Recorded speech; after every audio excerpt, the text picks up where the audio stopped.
Good morning everyone, this is Siddharth Singh. Chapter 9 हमारा चल रहा था।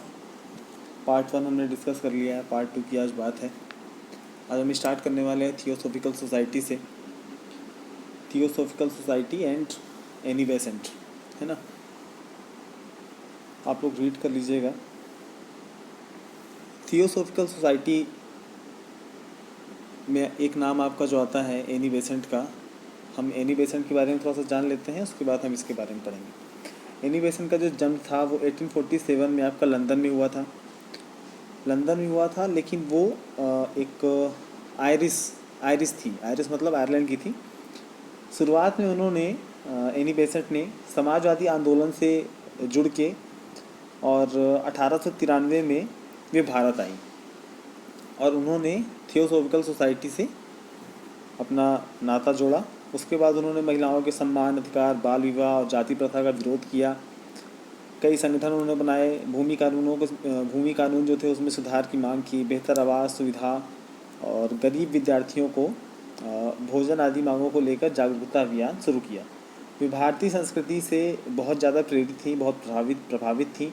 उन्हें हिंदू धर्म में बहुत प्रेम था, उससे बहुत ज़्यादा इंस्पायर्ड थी। उन्होंने 1898 में 1898 में बनारस में आज का वाराणसी सेंट्रल हिंदू कॉलेज की स्थापना की, जो आगे चल के आपका बनारस हिंदू विश्वविद्यालय कहलाता है। ठीक है। एनी बेसेंट की देखिए जन्म आपका लंदन में हुआ, लेकिन आयरिश महिला थी। इसका मतलब हम ऐसे समझ लेते हैं, जैसे मान लीजिए कोई इंडियन है और अमेरिका में उसका जन्म होता है, तो वो इंडियन कहलाता है इस बेस पे, क्योंकि उसमें से उनके माता पिता में से कोई भी एक व्यक्ति, चाहे माता या पिता, दोनों में से कोई एक व्यक्ति अगर वो इंडियन है इंडियन है और चाहे वो अमेरिका में रहते हैं, तो उनका अगर कोई बच्चा होता है तो वो इंडियन ही कहलाता है ना। इस तरह से एनी बेसेंट में जन्म आपका लंदन में हुआ था, लेकिन वो आयरिश थी। तो स्वाभाविक बात है, उसमें उनके कोई भी है तो दोनों माता पिता आयरिश रहे होंगे, या उनमें से या माता या पिता उनके आयरिश रहे होंगे। ठीक है। अब आते हैं थियोसॉफिकल सोसाइटी पे। थियोसॉफिकल सोसाइटी की स्थापना मैडम ब्लावत्स्की ने की थी। ब्लावत्स्की भी कह सकते हैं, उनका नाम था HP ब्लावत्स्की, और कर्नल HS ऑलकॉट, है ना। इन दोनों ने मिलके थियोसॉफिकल सोसाइटी की स्थापना की थी अमेरिका की न्यूयॉर्क में। इस पे अमेरिका बस लिखा हुआ है। अमेरिका के न्यूयॉर्क में थियोसॉफिकल सोसाइटी की स्थापना की थी।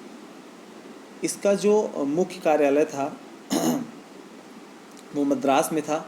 मद्रास के पास अड्यार है, उसमें था। 1882 में इन्होंने इंडिया में इसकी स्थापना की थी। 1889 में एनी बेसेंट इसकी सदस्य बनी। इससे पहले वो जो शिकागो में जो धर्म सम्मेलन हुआ था, जिसमें स्वामी विवेकानंद भी गए हुए थे, एनी बेसेंट भी उसी में गई हुई थी। और उसके बाद वो इंडिया आई हैं और यहाँ पे उन्होंने थियोसॉफिकल सोसाइटी की सदस्यता ग्रहण की थी। एनी बेसेंट आपका इसकी अध्यक्ष भी बनाई गई थी। अध्यक्ष बनाई गई थी 1907 में। तब बनाई गई थी जब कर्नल अलकॉट की डेथ हो गई थी। कर्नल अलकॉट की डेथ के बाद एनी बेसेंट को थियोसॉफिकल सोसाइटी का अध्यक्ष बनाया गया था। एनी बेसेंट आपका 1930 में, अगर मैं गलत नहीं हूँ तो 1930 है, 1930 में कांग्रेस की 1930 में की 2 मिनट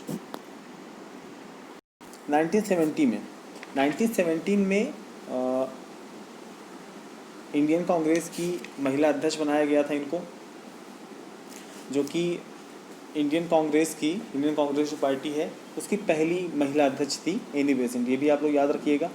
इन्होंने भारतीयों की स्वशासन की मांग को लेके, स्वशासन मतलब कि खुद का राज हो अपने देश पे, तो भारतीयों की स्वशासन की मांग को लेके 1916 में बाल गंगाधर तिलक के साथ होम रूल आंदोलन की स्थापना की थी, है ना। एक होम रूल पार्टी बनाई थी जो देश की आज़ादी के लिए, स्वशासन के लिए लड़ती थी, या अपनी मांग उठाती थी। बाल गंगाधर तिलक, ये चीज़ आप लोग याद रखिएगा। आपसे कभी भी अगर पूछा जाए लाल, बाल और पाल, अगर ये चीज़ पूछा जाए तो अक्सर ये पूछा भी जाता है, कभी कभी एग्जाम से पूछ लिया जाता है, तो लाल मतलब होता है लाल बहादुर शास्त्री, बाल मतलब होता है बाल गंगाधर तिलक, और पाल मतलब होता है विपिन चंद्र पाल। ठीक है, ये अक्सर ही पूछा जाता है, इसको आप लोग नोट कर लीजिएगा। आगे बढ़ते हैं, कुछ पॉइंट्स दिए हुए हैं यहाँ पे। पहला है आपका, उन्होंने भारतीय वेद, पुराण और दर्शन, साहित्य आदि का बहुत गहन अध्ययन किया था और भारतीयों को उनकी संस्कृति की महानता को समझाते हुए जन जागरण का काम किया था। ठीक है, सेकंड है आपका, उन्होंने भगवत गीता और अन्य जो धार्मिक ग्रंथ थे उसका ट्रांसलेट किया था इंग्लिश में, अंग्रेजी में अनुवाद किया था, और भारतीय संस्कृति की गौरव गाथाओं का उन्होंने उस जो बुक लिखी थी उसमें उल्लेख किया था। थर्ड है आपका, थियोसॉफिकल सोसाइटी ने हिंदू धार्मिक पद्धतियों पर बहुत सारी पुस्तकें प्रकाशित की थी। भारत में बौद्धिक जागरण का कार्य थियोसॉफिकल सोसाइटी ने किया था। अगला है आपका, सन 1898 में 1898 में थियोसॉफिकल सोसाइटी ने बनारस में सेंट्रल हिंदू कॉलेज की स्थापना की थी, इसको बाद में बनारस हिंदू कॉलेज के नाम से जाना जाता है। अगला है आपका, स्त्री शिक्षा, लड़कियों की शिक्षा को अनिवार्य बताते हुए और विधवा एवं जिनको छोड़ दिया गया है ऐसी लड़कियों के लिए स्थिति में सुधार करने के लिए इन्होंने अनेक प्रयास किए और बाल विवाह और जाति प्रथा का विरोध किया। बाल विवाह आपने पढ़ा है, जो छोटे बच्चों की शादी कर दी जाती थी बचपन में ही, 8-8, 9-9 साल में, 10-10 साल में, उसका विरोध किया। और जाति प्रथा वो भी मैं आपको समझा चुका हूँ। ठीक है, इन समाज सुधारकों के अलावा ईश्वर चंद्र विद्यासागर, केशव चंद्र सेन, देवेंद्रनाथ टैगोर, नारायण गुरु आदि भारतीय सामाजिक और धार्मिक आंदोलनों में भी सक्रिय सहयोगी थे। ओके, आगे है आपका,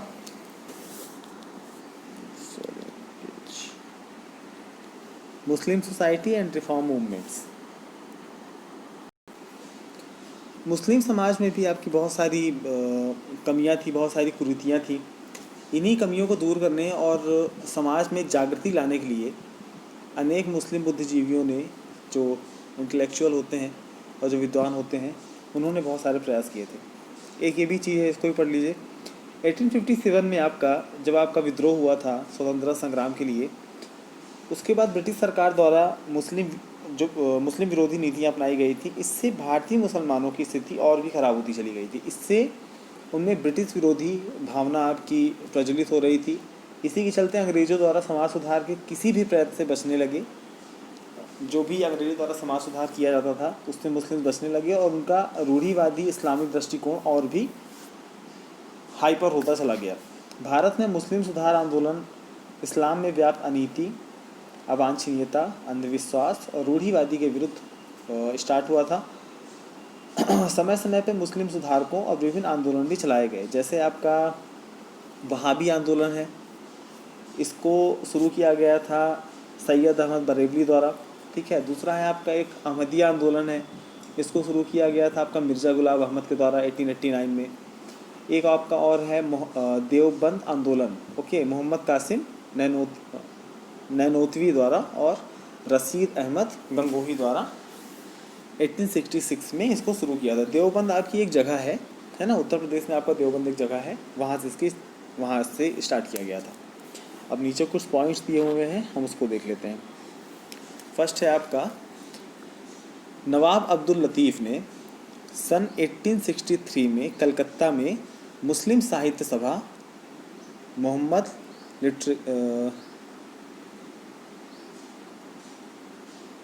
मोहम्मद लिटरेसी सोसाइटी की स्थापना की। इसके माध्यम से उन्होंने मुस्लिमों को शिक्षित करने के लिए प्रचार प्रसार किया और हिंदू मुस्लिम की एकता का प्रयास किया।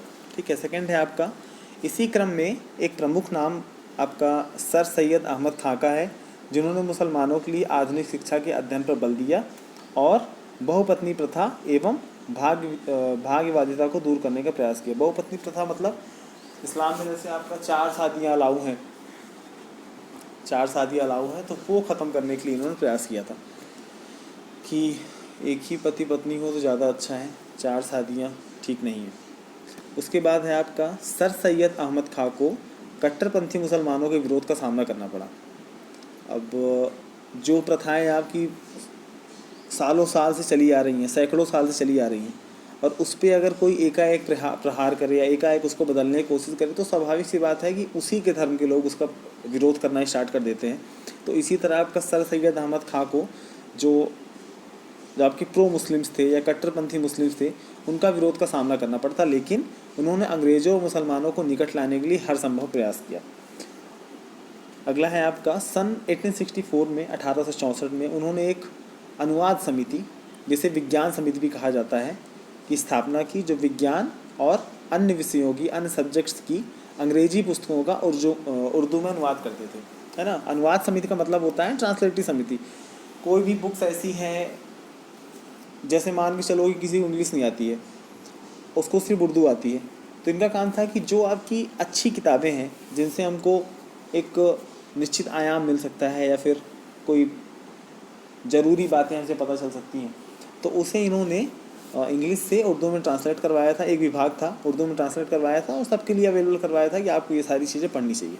अगला है आपका सन 1877 में 1877 में उन्होंने अलीगढ़ में मोहम्मदन एंग्लो ओरिएंटल कॉलेज की स्थापना की थी, जहाँ पे अंग्रेजी माध्यम से, इंग्लिश मीडियम से कला और विज्ञान विषयों की पढ़ाई करवाई जाती थी। ओके,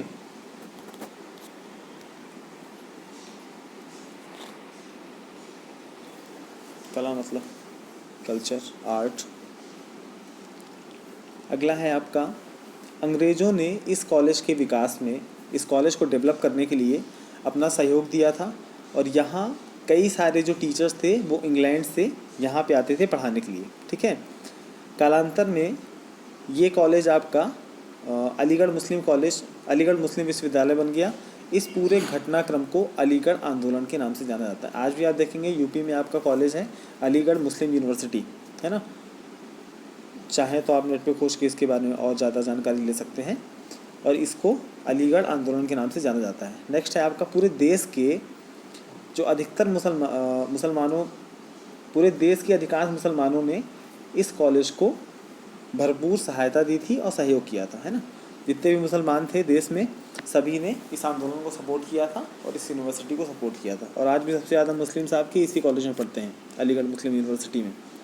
नेक्स्ट है आपका सर सैयद अहमद खान ने हिंदू मुस्लिम एकता का समर्थन किया था, लेकिन कालांतर में वे पूर्णतः अंग्रेज़ों के प्रभाव में आ गए थे। मतलब शुरुआत में उन्होंने हिंदू मुस्लिम एकता का समर्थन किया था, लेकिन उसके बाद वो सीधे अंग्रेज़ों के इन्फ्लुएंस में आ गए थे। फिर उनके द्वारा जो भी बातें कही जाती थी वो उसका समर्थन करने लगे थे और उसको इम्प्लीमेंट करने लगे थे। अगला है आपका, इन्होंने आपका दास प्रथा को इस्लाम के विरुद्ध बताया और कुरान के अध्ययन पे जोर दिया। जितने भी मुस्लिम स्टूडेंट होंगे उनको पता होगा कुरान क्या होती है। और दास प्रथा का मतलब होता है कि एक हिसाब से बंधुआ मजदूरी समझ लीजिए आप, कि बिना किसी सैलरी पे, बिना किसी सेवा सुविधा पे किसी व्यक्ति को अपने यहाँ दास बना के रखना और उससे सिर्फ सेवा करवाना और उसको कोई सुविधा नहीं देना।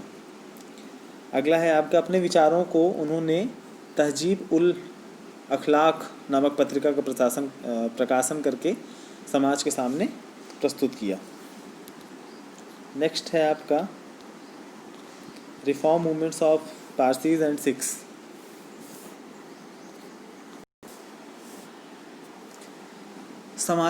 पारसी और सिख सुधार के आंदोलन में आपका सामाजिक एवं धार्मिक सुधारों का यह प्रयास हिंदू मुसलमानों के साथ साथ अन्य समाजों में भी देखा जाने लगा था, सक्रिय रूप से होने लगा था।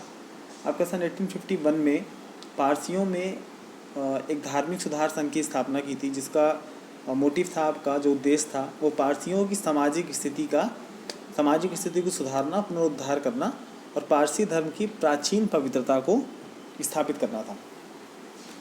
इनका जो मेन आंदोलन था उसका नाम था आपका रहनुमाई मजद्यान सभा, है ना। इसमें इस संस्था के जो प्रमुख नेता थे वो थे आपके दादा भाई नौरोजी और नौरोजी फरदून जी। कुछ और भी थे, उनमें से एक थे आर.के. कामा, एक थे आपके एस.एस. बंगाली, ठीक है। तो इन सभी ने इस सभा का निर्माण किया था और इन्होंने एक पत्रिका निकाली थी। पत्रिका को जर्नल का मतलब होता है कि जैसे आप डेली न्यूज़पेपर पढ़ते हैं, वो आपके पास डेली आता है, एक आपके पास मैगज़ीन होती है, तो उसी तरह से मैगज़ीन के तौर पे एक निकाला था कि इसका एक समय निर्धारित किया गया था कि एक हफ्ते में एक बार आएगी या एक हफ्ते में 2 दिन आएगी, इस तरह से छपेगी। उसका नाम था आपका रस्त गुफ्तार। रस्त गुफ्तार भी कह सकते हैं या रस्त गुफ्तार भी कह सकते हैं, है ना, दोनों ही सही रहेगा।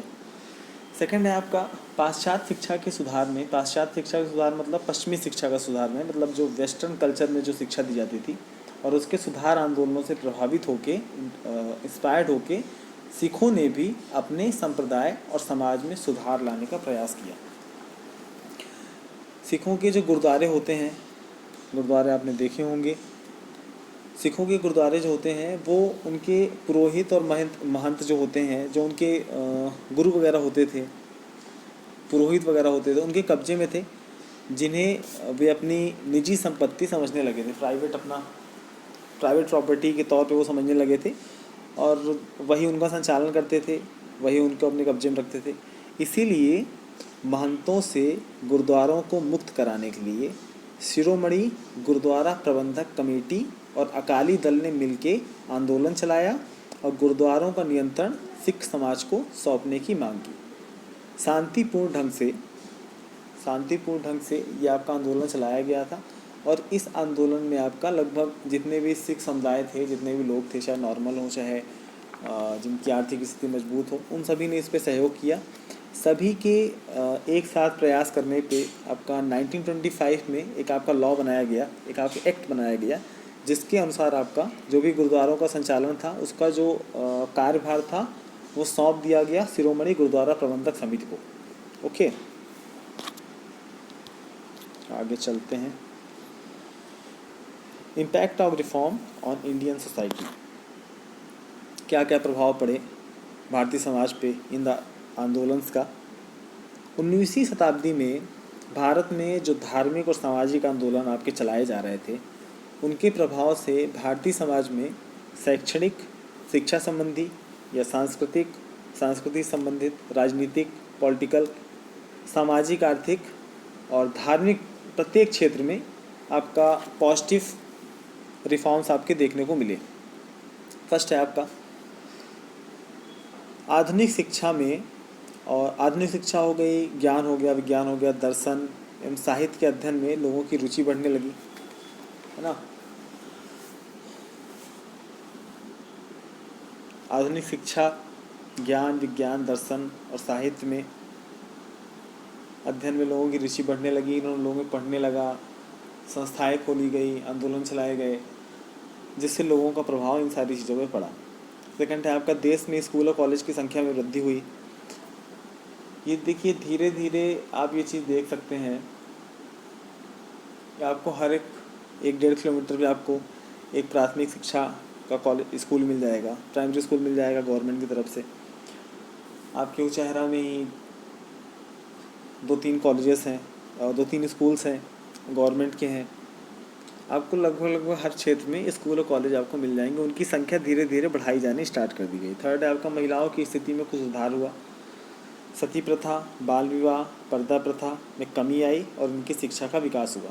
तीनों आप लोग जानते हैं, सती प्रथा भी जानते हैं, बाल विवाह भी जानते हैं। पर्दा प्रथा मतलब हिंदुओं में आप देखें तो घूंघट जो रहता है और मुसलमानों में देखें तो जो बुर्खा रहता है, उसके विरुद्ध आपका जागरूकता लाई गई और इन सभी का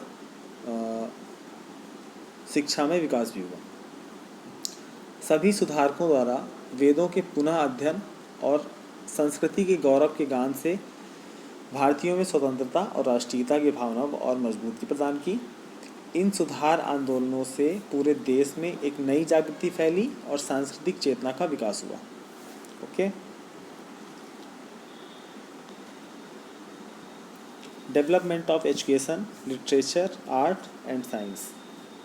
डेवलपमेंट एजुकेशन मतलब शिक्षा, लिटरेचर मतलब आपका साहित्य, आर्ट मतलब कला, साइंस आपका हो गया विज्ञान। ठीक है, इन सभी का विकास। शिक्षा, साहित्य, कला और विज्ञान का विकास। भारत में ब्रिटिश ईस्ट इंडिया कंपनी की सरकार द्वारा शिक्षा के क्षेत्र में, एजुकेशन सिस्टम के क्षेत्र में किए गए प्रयासों का अध्ययन आप और हम पहले कर चुके हैं। हम पहले पढ़ चुके हैं कि ब्रिटिशर साहब का जो हमारे, जब वो ब्रिटिशर्स यहाँ पे आए थे उससे पहले जो हमारे देश में एजुकेशन सिस्टम चलता था उसको उन्होंने बलपूर्वक बंद कराया था और उन्होंने अपनी शिक्षा नीति हम पे थोपी थी। तो उन्होंने ऐसा क्यों किया था ये भी मैं आपको समझा चुका हूँ। यहाँ हम व्यक्तिगत प्रयासों का अध्ययन करेंगे, है ना। जितने भी जो समाज सुधारक थे या बड़े बड़े आपके इन्फ्लुएंसर्स थे उनके द्वारा जो काम किए गए थे वो हम समझेंगे। सभी समाज सुधारकों ने शिक्षा के विकास पे बहुत बल दिया था और व्यक्तिगत प्रयास भी किए थे, जिससे इस सदी में इस सेंचुरी में स्कूल और कॉलेज की संख्या में बढ़ोतरी हुई थी। फर्स्ट है आपका आर्थिक स्थिति कमज़ोर होने की वजह से। देखो हम तो लूटे ही जा रहे थे, हम 100-200 साल से लूटे ही जा रहे थे। तो धन के अभाव में, रुपए पैसे के अभाव के कारण प्राथमिक शिक्षा, प्राइमरी एजुकेशन में पर्याप्त प्रोत्साहन आपका नहीं मिला था, जिससे 20वीं सदी के 20th सेंचुरी के स्टार्टिंग में भारत के बहुत सारे गांव में आपके प्राथमिक स्कूल नहीं थे, प्राइमरी स्कूल्स आपके इस्टेब्लिश नहीं थे। इसी के साथ आपका इसका जो परिणाम निकला वो ये था कि देश के जो अधिकांश बच्चे थे वो शिक्षा से वंचित रह गए थे। देखिए यही पॉलिसी आज की आपकी सेंट्रल गवर्नमेंट हो या जितनी भी स्टेट गवर्नमेंट्स हो वो पूरी करती हैं। जैसे कि अगर प्राइमरी स्कूल्स में बच्चा अगर नहीं पढ़ेगा तो हायर स्कूल्स खोलने का कोई मतलब नहीं निकलता है। प्राइमरी स्कूल्स में जैसे अब मान के चलो जो गरीब बच्चे हैं जिनके पास 2 वक्त की खाने को रोटी नहीं है, अब वो किसी बड़े प्राइवेट संस्थान में जाके पढ़ नहीं सकता है, उसे जाना पड़ेगा गवर्नमेंट पे। तो गवर्नमेंट ने उसके लिए स्कूल कॉलेज आपके ओपन करवाए थे। तो अब इसमें प्रॉब्लम ये थी कि जैसे मान चलो कोई गरीब घर का है, अब उसके माता पिता हैं, अब वो एक बच्चा है। अब बच्चा आपका प्राइमरी स्कूल में जाने लायक है, मान लीजिए उसकी एज अगर हम 10 साल मान लेते हैं कि 10 साल का है, तो उसके माता पिता उस 10 साल के बच्चे से भी काम कराने लगते थे। काम कराने से लगते थे क्योंकि देखिए स्कूल का पैसा नहीं है ना, स्कूल भेजने के लिए पैसा नहीं है। दूसरी बात, गवर्नमेंट उनको फ्री पढ़ाना चाहती है कि हम आपको फ्री में प्राइमरी एजुकेशन आपका हम फ्री में देंगे, लेकिन फिर भी अब इतना माता पिता मिलकर इतना पैसा नहीं कमा पा रहे थे कि उनके घर का खर्चा चल सके, इसीलिए वो 10 साल का बच्चा भी वहाँ पे उनके साथ काम करता था। तो गवर्नमेंट ने स्कीम निकाली जो आपका मिड डे मील का जो आपका सिस्टम था, गवर्नमेंट ने उसको इम्प्लीमेंट किया था। उसके लिए ये था कि अगर आपके घर में खाने पीने की समस्या है, घर में अगर खाने पीने की समस्या है और आप तीनों मिलके कमाते हैं और अगर आप 2 मिलके कमाएंगे तो बच्चे की आप सेवा सुविधा नहीं कर पाएंगे, उसको खिला पिला नहीं पाएंगे। तो इसके लिए हम एक कॉन्सेप्ट निकाल दे रहे हैं कि आप बच्चों को स्कूल भेजिए, उसको हम सुबह दोपहर का खाना खिलाएंगे, है ना। वो सुबह से लेके दोपहर तक यहाँ पढ़ेगा भी और यहीं पे खाना भी खाएगा, है ना। तो ये एक आपकी पॉलिसी बहुत काम की थी जो गवर्नमेंट निकाली थी। सेंट्रल गवर्नमेंट ने भी कहा था तो सभी स्टेट गवर्नमेंट ने भी इसका पालन किया था। आज भी मध्य प्रदेश में आप देखते होंगे जो आपके गवर्नमेंट स्कूल्स हैं उसमें आपका छोटे बच्चों को मिड डे मील की सुविधा रहती है, वो वहाँ पढ़ते भी हैं और वहाँ खाना भी खाते हैं, है ना। तो ये एक अच्छा रिफॉर्म था एजुकेशन सिस्टम में कि कम से कम बच्चे अगर प्राइमरी तक अगर पढ़ लेते हैं तो उसके बाद आगे का रास्ता उनके लिए ज़्यादा आसान हो जाएगा। ठीक है, सेकंड पॉइंट है आपका शिक्षा केंद्र और नीतियों पर ब्रिटिशर्स का प्रभाव कम करने के लिए जो भारतीय सुधारक थे उन्होंने राष्ट्रीय शिक्षा परिषद का स्थापना की थी, है ना। एजुकेशन सिस्टम काउंसिल की उन्होंने स्थापना की थी जो भारतीय सुधारक थे उनके द्वारा। क्यों की थी कि जो ब्रिटिशर्स थे उनका प्रभाव हमारी शिक्षा व्यवस्था पे कम हो जाए, है ना। तो उनके द्वारा जो भी चीज़ें हम पे थोपी जा रही हैं उसका कम हो जाए प्रभाव। थर्ड है आपका वाराणसी और अहमदाबाद में विद्यापीठों की और अलीगढ़ में जामिया मिलिया इस्लामिया की स्थापना की गई। अलीगढ़ में आप देखेंगे तो जामिया मिलिया इस्लामिया यूनिवर्सिटी भी आपको मिल जाएगी, ठीक है। और ये रैंकर यूनिवर्सिटी है, हर साल इसकी रैंक लगती है। अगला है आपका पंडित मदन मोहन मालवीय ने बनारस में हिंदू विश्वविद्यालय और रविन्द्रनाथ टैगोर ने शांति निकेतन में विश्व भारती की स्थापना की थी। हिंदू विश्वविद्यालय आपका जिसको हम आज पढ़ते हैं काशी हिंदू विश्वविद्यालय या बनारस हिंदू विश्वविद्यालय BHU, है ना। बनारस हिंदू यूनिवर्सिटी ये आपकी बनारस में इस्टेब्लिश्ड है। मदन मोहन मालवीय ने पूरे देश में भ्रमण करके, पूरे देश में इन्होंने पद यात्रा करके अलग अलग जो भी धनाढ्य व्यक्ति थे, जिनके पास ज़्यादा पैसा होता था, या जो राजा थे या अफसर थे, उन सब के पास इन्होंने मदद की गुहार लगाई थी कि आप हम ये यूनिवर्सिटी हम ओपन करना चाहते हैं और आप इस पे अपना कुछ योगदान करें। तो ऐसे करते करते ये यूनिवर्सिटी आपकी ओपन हुई थी, और ये भी एक बहुत रैंकर यूनिवर्सिटी है। चलिए आगे बढ़ते हैं कल्चर पे। ठीक है, सभी सुधार आंदोलन के जरिए माध्यम से सुधारकों ने भारतीय संस्कृति के महत्व की व्याख्या की तथा वेदों के ज्ञान को अनिवार्य बताया। परिणाम स्वरूप भारतीयों के हृदय में अपनी संस्कृति के प्रति नव चेतना का विकास हुआ। इस सदी में वेद, पुराण, भगवद गीता और अनेक संस्कृत ग्रंथों या धार्मिक ग्रंथों का विभिन्न भाषाओं में अनुवाद किया गया, जिससे आम जनता को भी शिक्षा, संस्कृति एवं धर्म की जानकारी हो सके। अनुवाद करने का देखो कारण ये होता है, अनुवाद करने का कारण ये होता है कि जैसे हम हिंदी के विकास की जब बात करते हैं तो सबसे पहले देखिए मदर लैंग्वेज जो थी वो संस्कृत थी। संस्कृत के बाद पाली, है ना। संस्कृत ने जो पहले के समय में राम जी थे, कृष्ण जी थे, उस टाइम में संस्कृत चलती थी। उसके बाद धीरे धीरे लोग संस्कृत चेंज होने लगी, उसमें कुछ नए वर्ड जोड़े जाने लगे। तो पाली आपकी किस काल की भाषा है? पाली आपका महात्मा बुद्ध के टाइम की भाषा। महात्मा बुद्ध ने जितने भी अपने लेक्चर्स दिए थे उस टाइम पे, वो किस लैंग्वेज पे थे? वो पाली लैंग्वेज पे थे। उसके बाद आपका आता है प्राकृत। प्राकृत लैंग्वेज आपका किस में था? महात्मा बुद्ध के बाद कौन था? महावीर जैन थे। तो महावीर जैन जो भी अपना लेक्चर देते थे वो प्राकृत लैंग्वेज में देते थे। प्राकृत लैंग्वेज के बाद आपका जो आपका संक्रमण काल था उसमें आपका हिंदी थी, अपभ्रंश था, यही पाली प्राकृत का बिगड़ा हुआ रूप था। उसके बाद आपका धीरे धीरे हिंदी आपकी डेवलप हुई और आज हम हिंदी जानते हैं। ठीक है, तो उस टाइम पे अधिकतर बुक्स आपकी जो धार्मिक ग्रंथ थे वो संस्कृत में थे, लेकिन धीरे धीरे लोगों को संस्कृत नहीं बन रही थी, वो नहीं पढ़ पाते थे, तो उसको ट्रांसलेट किया जाता था उनकी नेटिव लैंग्वेज पे, या हिंदी पे ट्रांसलेट कर दिए, या भी जो भी लैंग्वेज उस टाइम में सुटेबल रही होगी उस पर ट्रांसलेट कर दिया जाता था, जिससे आपका सभी तक आपकी संस्कृति का आवागमन होता रहे और ज्ञान सब तक पहुंचता रहे। लिटरेचर एंड आर्ट, साहित्य और कला। 19वीं सदी के भारत में, 19वीं सेंचुरी के भारत में अनेक भाषाओं का साहित्य का विकास हुआ। ठीक है, पॉइंट बाय पॉइंट है। फर्स्ट पॉइंट है आपका, जहाँ पहले अधिकतर साहित्य, लिटरेचर धार्मिक विषयों से प्रेरित हुआ करते थे। पहले का जो लिटरेचर था आपका वो धर्मों पे बेस्ड हुआ करता था। वहीं इस समय में पद्य के साथ ही गद्य को भी स्थान दिया गया। ठीक है, सेकंड है आपका उपन्यास, जो कि नॉवेल होती है, लघु कथा हो गई, शॉर्ट स्टोरीज हो गई, नाटक हो गया, और निबंध जैसी नई शैलियों का भी विकास हुआ।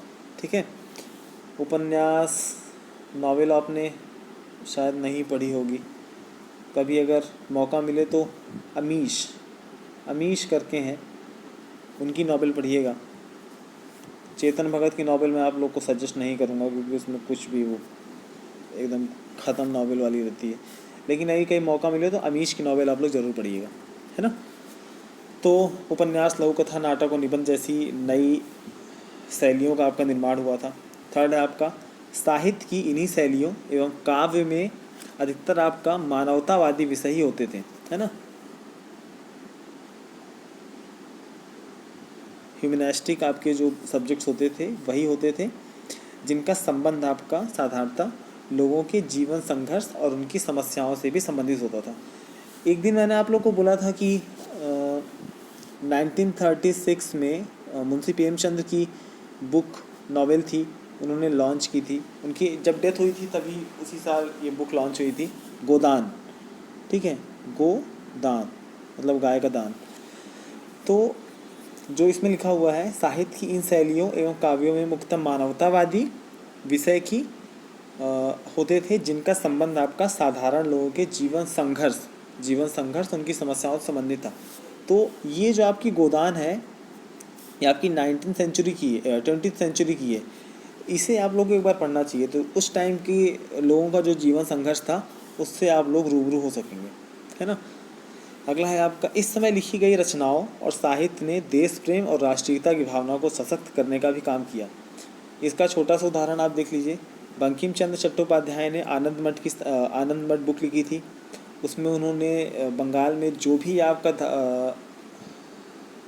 क्रांतिकारी गतिविधियाँ चल रही थी उसी में उन्होंने तड़का लगाते हुए देश प्रेम और राष्ट्रीयता की भावना को बढ़ाने के लिए, उसको सशक्त करने के लिए कौन सा दिया था, कौन सा लोकगीत था जो आपका राष्ट्रगीत है, वो है आपका वंदे मातरम, है ना। तो आनंद मठ में ही आपका वंदे मातरम की रचनाओं को लिखा गया है, ठीक है।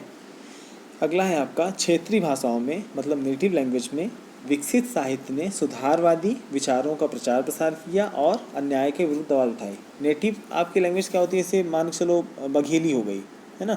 हम सब यहाँ पे बघेली बोलते हैं, नेटिव लैंग्वेज हमारी बघेली है। ऐसे बुंदेलखंडी है, मालवी है, ब्रज भाषा है ना। तो ये आपकी नेटिव लैंग्वेज है। और क्षेत्रीय भाषाओं में विकसित साहित्य ने सुधारवादी विचारों का प्रचार प्रसार किया और अन्याय के विरुद्ध आवाज़ उठाई। अगला है आपका, तेलुगु के गुरजादा अप्पा राव, मराठी के हरिनारायण आप्टे, मलयालम के कुमारन आसन, उड़िया के फ़कीर मोहन सेनापति, तमिल के सुब्रमण्यम भारती, असम के नेम चंद्र बरुआ, कन्नड़ के क्या तो नाम रहते हैं इनके, के वेंकटप्पा गौड़ा पुटप्पा एवं उर्दू के मोहम्मद इकबाल आदि का इस समय सांस्कृतिक एवं सामाजिक चेतना की जागृति में बहुत ज़्यादा योगदान रहा। इन सभी ने जो भी अपनी अपनी, देखिए साहित्य का रोल ये होता है ना, लिटरेचर का रोल आपका ये होता है, लिटरेचर और आर्ट का, वो जिस समय वो काल चल रहा होता है, जिस टाइप की उस टाइम पे संस्कृति होती है, जिस टाइम के लोगों की विचारधारा होती है, उससे इंस्पायर्ड होके लोग उस टाइम का लिटरेचर यूज़ करते हैं। जैसे मान चलो बंकिम चंद्र चट्टोपाध्याय ने जब लिखी अपनी बुक आनंद मठ, उन्होंने और कई सारी बुक लिखी थी। जब आनंद मठ उन्होंने लिखी थी तो उस टाइम पे क्रांतिकारी गतिविधियाँ बहुत तेज़ चल रही थी, देश को आज़ादी दिलाने के लिए बहुत लोग अपनी जान की आहुति दे रहे थे। तो उसी टाइम पे ये लिटरेचर आपका लिखा गया था आनंद मठ, जिसमें आपका क्रांतिकारी गतिविधियों के बारे में दिया गया था और जन जागरण का कार्य किया गया था। एक ये आपका जो राष्ट्रीय गीत है वंदे मातरम, उस टाइम पे सभी के लिए एक समान था, सभी लोग यही गीत गाते हुए अपनी राष्ट्रीय भावना को उजागर करते थे। तो इसी तरह जितने नाम मैंने अभी लिए हैं, तेलुगु, असमिया, जहाँ के थे, इन्होंने अपने अपने लिटरेचर में इसी तरह की क्षेत्रीय भाषाओं में आपका क्रांतिकारी गतिविधियों को आगे बढ़ाने के लिए योगदान दिया था। ओके, बाकी नाम इतने क्रिटिकल हैं कि बोलते बोलते जबान टेढ़ी हो जाती है।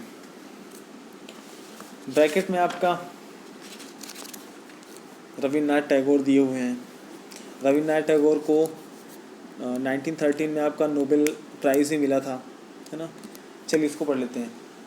साहित्य जगत, फर्स्ट पॉइंट है आपका, साहित्य जगत की जो लिटरेचर वर्ड होता है, साहित्य जगत की सर्वाधिक महत्वपूर्ण उपलब्धि बंगाल के जो महान लेखक थे बंकिम चंद्र चट्टोपाध्याय द्वारा रचित वंदे मातरम एवं रविन्द्रनाथ टैगोर द्वारा रचित जनगण मन अधिनायक रहा है। ये आपके दोनों गीत स्वतंत्र भारत के राष्ट्रीय गीत एवं राष्ट्रीय गान के रूप में स्वीकार किए गए हैं। दूसरा पॉइंट है आपका, इकबाल द्वारा, जो मोहम्मद इकबाल हैं, उन्होंने रचना की थी सारे जहाँ से अच्छा हिंदुस्तान हमारा। थर्ड है आपका, 1913 में रविन्द्रनाथ टैगोर को सर्वोच्च सम्मान नोबेल पुरस्कार से सम्मानित किया गया था। कला के क्षेत्र में, आर्ट के क्षेत्र में भी इस शताब्दी में बहुत ज़्यादा उन्नति हुई थी, बहुत ज़्यादा प्रगति हुई थी। रविन्द्रनाथ टैगोर और जो अन्य कलाकार थे, उन्होंने भारत की शास्त्रीय परंपरा की चित्रकला की जिस शैली का विकास किया वो बंगाल शैली के नाम से जानी जाती है। चित्रकला मतलब आपका पेंटिंग वगैरह। कभी अगर मौका मिले तो रविन्द्रनाथ टैगोर की उन्होंने छोटी छोटी कई सारी कहानियाँ लिखी हैं, उन्होंने एक कहानी लिखी थी इसी पेंटिंग के बारे में। पेंटिंग बनाने का कंपटीशन था एक ऑफिस में। बहुत मार्मिक कथा है, कभी मिले तो चूकना नहीं पढ़ने से। एक पॉइंट और है आपका, भारतीय महाकाव्य और आख्यानों के आधार पे राजा रवि वर्मा ने बहुत सारे चित्र बनाए और नंदलाल बसु ने प्राचीन कथाओं के, जो पुरानी कथाएं थी, उनके दृश्यों के साथ साथ कारीगरों और शिल्पियों के दैनिक जीवन से संबंधित चित्र को भी बनाया। नेक्स्ट है आपका विज्ञान का विकास, डेवलपमेंट ऑफ साइंस। अनेक सामाजिक सुधारकों ने साइंस के डेवलपमेंट के लिए, विज्ञान के विकास को देश की प्रगति के लिए बहुत आवश्यक बताया था। इन्होंने विज्ञान के अध्ययन पर जोर दिया और अनेक वैज्ञानिक संस्थाओं की स्थापना की। ठीक है, फर्स्ट पॉइंट है आपका चिकित्सा विज्ञान। जो आपका मेडिकल सेक्टर होता है, चिकित्सा विज्ञान के पहले भारतीय विद्यार्थी, जो पहले स्टूडेंट थे, उनका नाम था महेंद्र नाथ सरकार। जो चिकित्सा विज्ञान होता है, जो उसके पहले छात्र थे, पहले स्टूडेंट थे, उनका नाम महेंद्र नाथ सरकार था, जिन्होंने आपका 1876 में Indian association for the cultivation of science नामक संस्था की स्थापना की थी, जो विज्ञान का प्रसार करने वाली अपने तौर पे पहली प्रमुख संस्था थी। सेकंड है आपका 20th सेंचुरी में, 20वीं शताब्दी के तीसरे दशक में, है ना, 20वीं सदी के तीसरे सदी का मतलब होता है कि हम 21वीं शताब्दी में जी रहे हैं।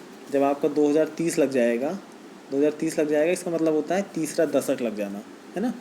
एक दशक का मतलब होता है 10 साल, 2 दशक का 20 साल, 3 दशक का आपका 30 साल। तो 20वीं सदी के तीसरे दशक में, मतलब उस टाइम के 1930 मान लीजिए, है ना। तो इंडियन साइंस कांग्रेस एसोसिएशन की स्थापना की गई थी, जिसके जरिए देश के विभिन्न वैज्ञानिक एक दूसरे के संपर्क में आए, है ना। इंडियन साइंस कांग्रेस एसोसिएशन की स्थापना की गई थी, जिससे सभी वैज्ञानिक पूरे देश में जो फैले हुए थे, वो सभी एक ही छत के नीचे आए, एक ही मंच पे आए। उन्होंने अपनी नॉलेज का आदान प्रदान किया और इससे साइंस को और डेवलप होने में भूमिका मिली। तीसरा है आपका भौतिकी के क्षेत्र में, भौतिकी समझते हैं, एक आपका रसायन विज्ञान होता है, दूसरा आपका भौतिक विज्ञान होता है। फिजिक्स के क्षेत्र में, भौतिकी क्षेत्र में चंद्रशेखर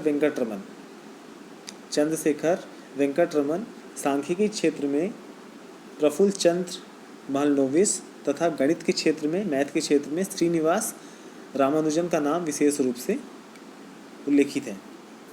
श्रीनिवास रामानुजन के ऊपर हॉलीवुड में एक मूवी बनी है, काफ़ी अच्छी है, वो भी देखी जा सकती है। अंग्रेजी शासनकाल के प्रमुख भारतीय वैज्ञानिकों में क्या तो नाम है, मोक्षगुंडम विश्वेश्वरैया, अरे बाप, 1861 टू 1962 ने इंजीनियरिंग एवं टेक्नोलॉजी के क्षेत्र में महत्वपूर्ण योगदान दिया था। जो डैम का निर्माण होता है, वो जल विद्युत का विकास, जो आपका पानी से अपन बिजली बनाते हैं, उसका विकास, रेशम उद्योग और काफ़ी चीज़ों में उन्होंने अपना योगदान दिया था। प्रफुल्ल चंद्र राय, जगदीश चंद्र बसु, सत्येंद्र नाथ बसु, मेघनाथ शाह, D.N. वाडिया और बीरबल साहनी जैसे वैज्ञानिकों ने भी अपना महत्वपूर्ण योगदान दिया था। बाकी सब तो ठीक है, लेकिन नाम इतने ऐसे। लास्ट है आपका डेवलपमेंट ऑफ प्रेस। प्रेस की भूमिका बहुत बड़ी होती है। भारतीय लोकतंत्र में 4 स्तंभ हैं, जिसमें से चौथा स्तंभ आपका प्रेस भी है ना। जो मीडिया होता है उसको चौथा स्तंभ कहा जाता है, 4th pillar of Indian democracy. इसके बारे में पढ़ते हैं। भारत में आपका सबसे पहला जो समाचार पत्र था, वो आपका बंगाल गजट था, किसको एक नाम से और जाना जाता है, वो था द कलकत्ता जनरल एडवर्टाइज़र था, ठीक है, जिसे जेम्स ऑगस्टस हिक्की ने 1780 में पब्लिश किया था। जेम्स ऑगस्टस हिक्की को अग्रदूत माना जाता है या भारतीय प्रेस का जन्मदाता ही माना जाता है। देखिए, सरकार की नीतियों को जनता तक पहुंचाने के लिए और जनता की आवश्यकता और उनकी मांगों को सरकार तक पहुंचाने के लिए प्रेस का बहुत बड़ा रोल है, समाचार पत्रों का बहुत बड़ा योगदान है, बहुत बड़ा रोल है।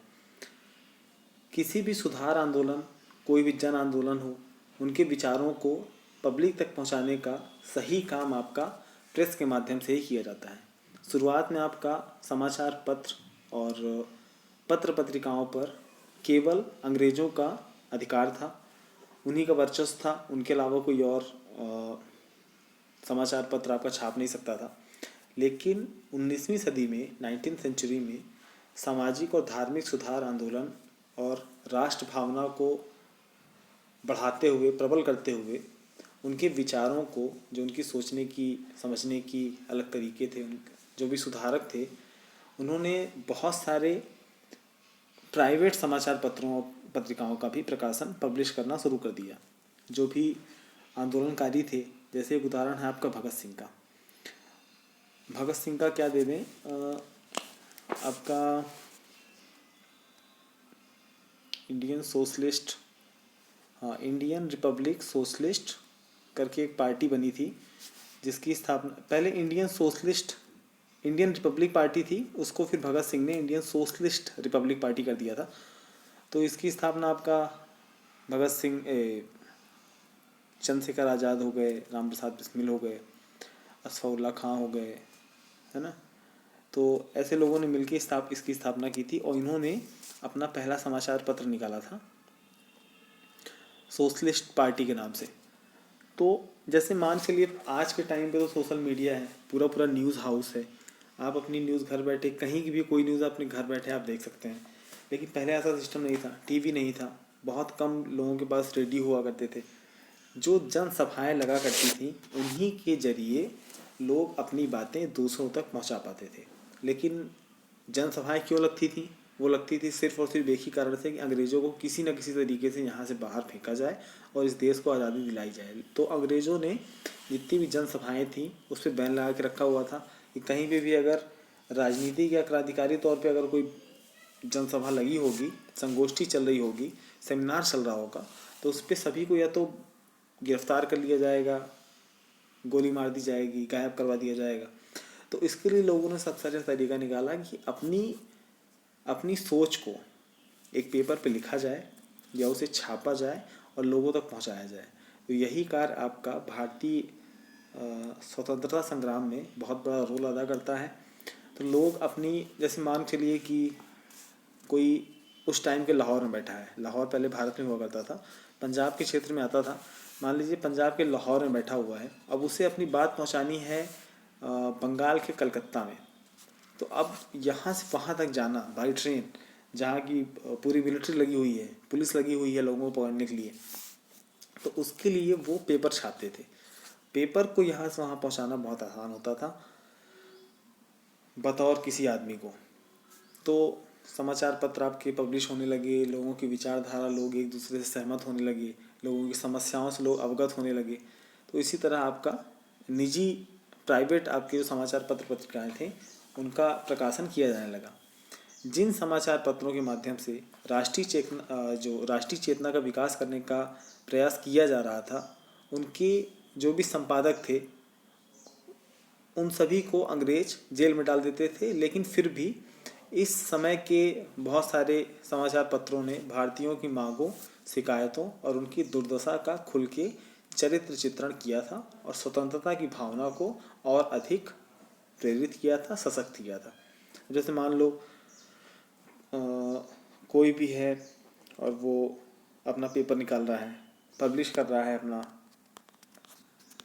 समाचार पत्र, अब उसमें अंग्रेज़ों के विरुद्ध काफ़ी चीज़ें लिखी गई हैं, लोगों की समस्याओं को लिखा गया है। अब मान के चलिए कलकत्ता में जो समस्याएं हैं वो लाहौर वाले उससे अवगत नहीं हैं, नहीं जानते हैं, तो वहाँ की समस्याएं सारे देश में फैलती जाती हैं कि ये समस्या है, ये तो दूसरा है, अंग्रेज आप कैसे ऐसे अत्याचार करते हैं। तो इन सारी समस्याओं से और लोग भी प्रभावित होते थे और उनके मन में भी बातें आती थी कि चलो ठीक है, हमें भी कुछ करना चाहिए उनके लिए। तो ये सारी चीज़ें थी। अभी ऐसा करने पे या तो अंग्रेज गवर्नमेंट आपका पूरा का पूरा जो भी उनका सामान हुआ करता था पेपर छापने का, वो सारा सामान जब्त कर लेते थे, पूरा उनका प्रिंटिंग हाउस जब्त कर लेते थे, या फिर उसके बाद भी अगर नहीं मानते थे लोग तो उन्हीं को उठा के जेल में डाल देते थे। अब जैसे भगत सिंह की बात ले लीजिए, जब उनका प्रिंटिंग हाउस पूरा जब्त कर लिया गया था, तोड़ फोड़ कर दी गई थी, तो वो लोग अपने हाथों से लिखा करते थे। एक खाली पेपर लेते थे एक, और उस पर अपने हाथों से अपनी समस्याओं को या जो भी जन जागरण की विधियाँ होती थी वो सब लिख के लोगों के बीच में ऐसे बांटा करते थे, फेंक फेंक के। जैसे आज के टाइम पे पंपलेट्स बांटे जाते थे, पंपलेट्स बांटे जाते हैं किसी भी चुनाव की प्रक्रिया में। जब चुनाव होता रहता है तो कोई भी नेता अपना एक पंपलेट छपवाता है कि हम ऐसा ऐसा करेंगे, ये सारी चीज़ें होंगी, और लोगों तक पहुंचाने के लिए वो पंपलेट्स आपके हर जगह उनके जो कार्यकर्ता होते हैं वो बांटे जाते हैं, फेंके जाते हैं। हर किसी के हाथ में पंपलेट्स होते हैं। तो यही तरीका होता है आपका अपनी बातें दूसरों तक पहुंचाने के लिए। ये आपका प्रिंटिंग प्रेस में, या प्रेस कह लीजिए, समाचार पत्र कह लीजिए, पत्रिका कह लीजिए, मैगजीन कह लीजिए। आज के टाइम पे मीडिया हाउस है, सोशल मीडिया है, सारी चीज़ें आपको घर बैठे अवेलेबल हो जाती हैं। जो आपके प्रमुख समाचार पत्र पत्रिकाएं थे उनको देख लीजिए। The Hindu, the Indian Mirror, Amrita Bazar Patrika, Kesari, Maratha, स्वदेश मित्र, प्रभाकर, इंदु प्रकाश, और भी बहुत सारे थे। और भी बहुत सारे मेरे पास लिखे हुए हैं। जैसे आपका गदर था, प्रताप पत्र था, Hamdard, Comrade, Albalagh, Al Hilal, the Tribune, Udant Martand, National Herald, Hindustan Times, Aaj, the Independent, Harijan, Navjivan, Young India, Indian Review, Hindi Pradeep, Hindustan Standard, Harishchandra magazine, Kavi Vachan Sudha, Commonwealth, Darpan, Bengali, Times of India, Statesman, Pioneer, Civil and Military Gazette, Som Prakash, Hindu, Kesari, Maratha, Native Opinion, है ना। तो इनके अलग अलग प्रकाशक थे, अलग अलग पब्लिशर्स थे, अलग अलग जगहों से इनको प्रकाशित किया जाता था। और ये सारी देश की समस्याओं को उजागर करने में और क्रांतिकारी गतिविधियों को आगे बढ़ाने में इनका सकारात्मक रोल था। तो ये चैप्टर आपका यहाँ पे ख़त्म होता है। अब हम अगला पढ़ेंगे अवर सोसाइटी। ओके।